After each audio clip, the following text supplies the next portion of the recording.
अगर तुम अभी जीरो लेवल पे हो and you think you will score 95% in your boards by studying in last 20 days, then you are wrong.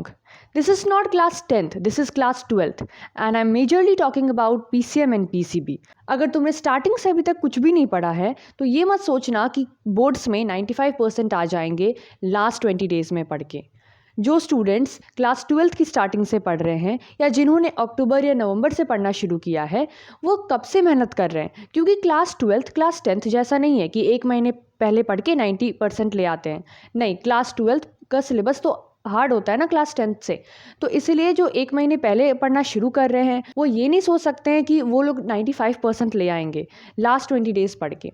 But हाँ, जिन्होंने अभी शुरू किया है वो डिमोटिवेट ना हो, वो डिसेंट स्कोर तो ला सकते हैं, ठीक है, मतलब पास तो कर ही जाएंगे, ठीक है, बस मेहनत करना है। आज की इस वीडियो में हम बात करेंगे कि तुम अपनी बोर्ड्स की प्रिपरेशन को कैसे स्ट्रॉन्ग कर सकते हो in last few days.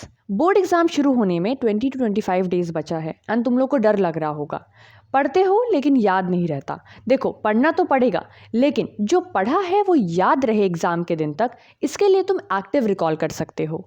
Means जो भी टॉपिक तुमने पढ़ लिया है उसे अपने आप को समझाओ, कॉपी बंद करके, बुक बंद करके जो भी टॉपिक तुमने पढ़ लिया है उसे तुम अपने आप को समझाओ। फॉर एग्जाम्पल, तुम आज बैठे एंड तुमने केमिस्ट्री से named reactions, chemical tests and reasoning पढ़ा, ठीक है, आज तो तुमने उसको अच्छे से लर्न कर लिया है, लेकिन तुम्हें यही चीज़ एग्ज़ाम के दिन तक याद रहे इसके लिए तुमको एक्टिव रिकॉल करना होगा। तुमने ये जो टॉपिक्स पढ़े, named reactions, chemical tests and reasonings, तुमने जो आज पढ़ा, तुम इसी चीज़ को 2 या 3 दिन बाद रिविजन करो, एक्टिव रिकॉल करो। उसके बाद फिर से 4 या 5 दिन बाद फिर से इसका रिविजन करो एक्टिव रिकॉल करके, ठीक है। देखना, तुमको एग्ज़ाम के दिन तक अच्छे से अगर ये करोगे तो याद हो जाएगा। जब तुम पढ़ने से पहले टू डू लिस्ट बनाते हो तो उसमें तुम अपने छोटे से छोटे टास्क मेंशन करना। फॉर एग्जांपल, तुम्हें आज ऑल्टरनेटिंग करंट चैप्टर से उसका PYQs करना है एंड उसका पूरा रिवीजन करना है, तो तुम इसी चीज़ को स्मॉल स्मॉल टास्क में ब्रेक डाउन कर दो, ठीक है। अब इससे क्या होगा कि मान लो तुमने एक टॉपिक कंप्लीट किया, दूसरा टॉपिक कंप्लीट किया, तो इससे तुम्हें डोपामिन मिलता रहेगा कि हाँ, मैंने एक छोटा सा टॉपिक कंप्लीट किया, दूसरे टॉपिक कंप्लीट किया, अब मैं सारा टॉपिक कंप्लीट कर लेता हूँ। क्योंकि पूरा लिखने से क्या है, जब तुम पूरा कंप्लीट करोगे ऑल्टरनेटिंग करंट का रिवीजन एंड PYQs, तब तुम उसको टिक करते। लेकिन अगर तुमने छोटा छोटा किया है तो तुमको लगेगा हाँ तुम्हें पूरा कंप्लीट करना है, ठीक है, तो इससे और पढ़ने का मन करेगा। इंग्लिश, बायो एंड मैथ्स में इनफ गैप डेज मिला है। अगर तुमने अभी तक इनका सिलेबस भी एटलीस्ट कंप्लीट कर लिया है तो तुम इनको इनके गैप डेज में अच्छे से प्रिपेयर कर सकते हो। अभी तुम फोकस करो फिजिक्स एंड केमिस्ट्री कंप्लीट करने में। लास्ट फ्यू डेज में सिर्फ और सिर्फ NCERT टेक्स्ट बुक ही फॉलो करना है, ना कि कोई गाइड बुक और reference book. NCERT textbook ही तुम्हें वो इंपॉर्टेंट कीवर्ड्स देगी जो तुम्हें इंग्लिश एग्जाम में फुल स्कोर करने में हेल्प करेगा।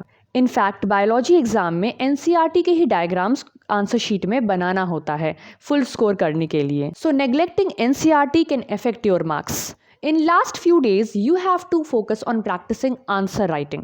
मैंने फिजिक्स पेपर प्रेजेंटेशन पर एक वीडियो बनाया था, so if you want, you can see that video also. अभी तुम्हारे पास इतना टाइम नहीं है कि तुम अलग से आंसर राइटिंग प्रैक्टिस करो। अगर तुम्हारा सिलेबस अच्छे से कंप्लीट नहीं हुआ है या रिवीजन चल रहा है तो अभी तुम्हारे पास इतना टाइम नहीं है कि तुम आंसर राइटिंग अलग से प्रैक्टिस कर सकते हो। तो इसलिए तुम सॉल्व कर सकते हो sample papers.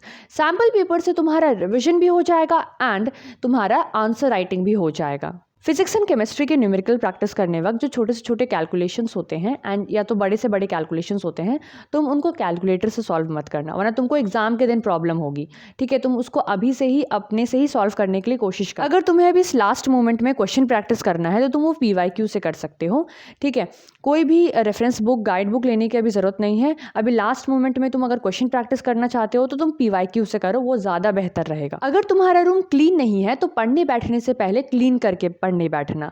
And also stress मत लेना कि कितना पढ़ना है, कैसे होगा, कैसे पढ़ेंगे। टेंशन लेने से वैसे भी मार्क्स नहीं आने वाले, हाँ, लेकिन अगर तुम शांत दिमाग से अच्छे से पढ़ोगे तो तुम्हारे मार्क्स ज़रूर आएंगे। अगर तुम्हें अपने ही रूम में बोर फील हो रहा है पढ़ पढ़ के, so what you can do, you can change your study place. Like तुम धूप में पढ़ सकते हो 1-2 घंटे के लिए एंड अपने पेरेंट्स के रूम में भी थोड़ी देर जाके पढ़ सकते हो। तो स्टडी प्लेस चेंज करोगे, थोड़ा पढ़ने का और मन करेगा। Again I am saying, in last few days तुम्हें सिर्फ और सिर्फ पढ़ना है। डिस्ट्रैक्शंस हटा दो एंड प्रोक्रेस्टिनेशन करना बंद कर दो। अगर तुम अभी मेहनत कर रहे हो तो रिजल्ट वाले दिन उसका फल ज़रूर मिलेगा। पढ़ाई करते रहना। All the best. वीडियो अच्छी लगी तो लाइक शेयर एंड सब्सक्राइब ज़रूर करना। Till then, thanks for watching.